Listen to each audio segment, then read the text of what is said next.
So I started playing bass guitar right around the age of 13, 14. And there was one album in particular that I feel really taught me how to play the instrument. And that album is, of course, the Red Hot Chili Peppers' probably most famous album, and certainly the one that really broke their career, Blood, Sugar, Sex, Magic. There are many, many songs on this album that I could do deep dive videos on. Some of my favorite bass lines are on this album. But there's one track in particular that has always proven a little bit difficult for me. And it's not because of the playing. The bass line itself is actually pretty easy.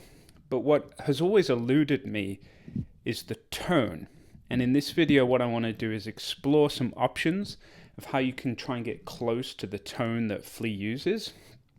And frankly, for me, I also want to make a decision on how I should play it, because I have a couple of pedals that I flip-flop between, I interchange. And what I want to do in this video is show you the two main pedals that I use and come up with an idea of which one is better. The song is, of course, Psycho Sexy, right at the end of that album.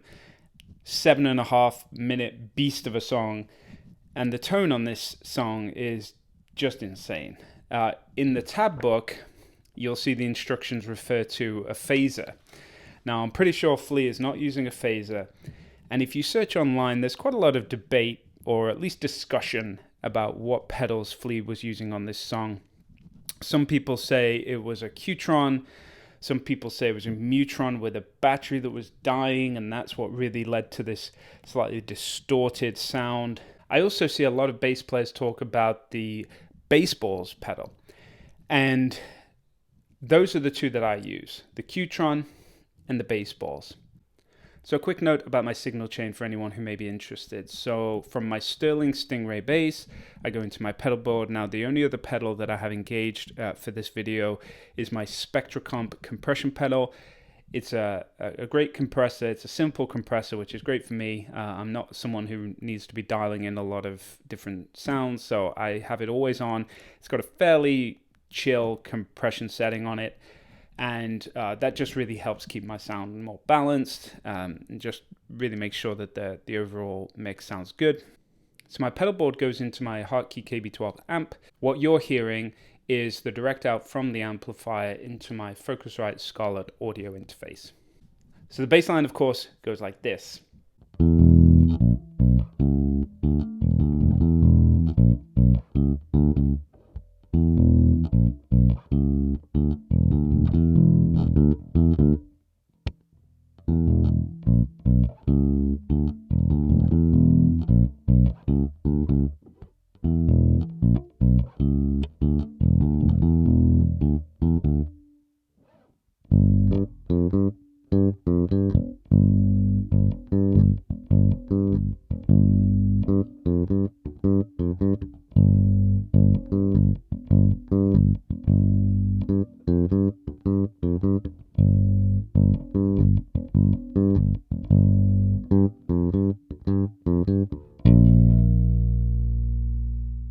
So let's take a look with the Q-Tron to start with. Now, I use an active Stingray bass, and I think you really do need an active bass to get that punch and to get the envelope to really work for you.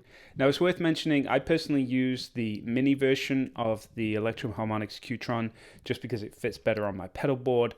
I used to have the larger version, and to me, the sound was not that different, so I went for the mini just to fit easier.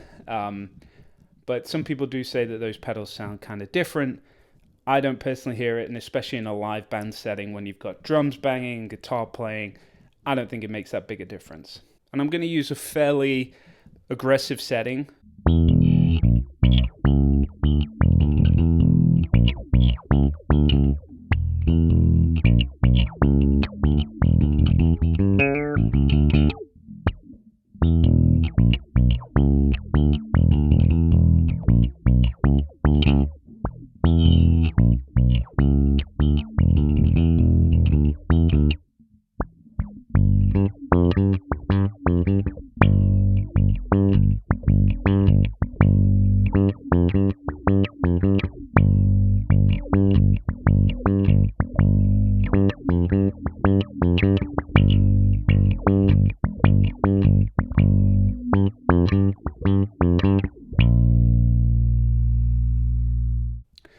Okay, now let's take a look at the Bassballs.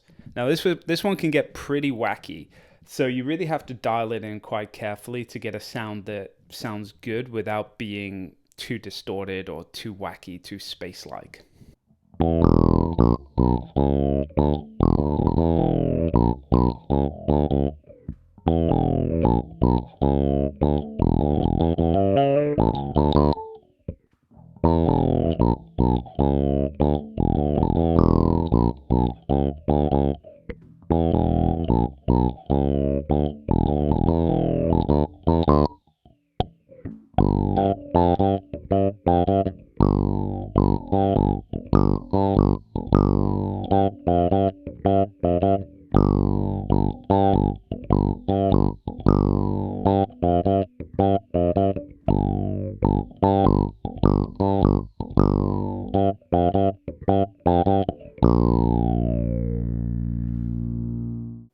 So what do you think?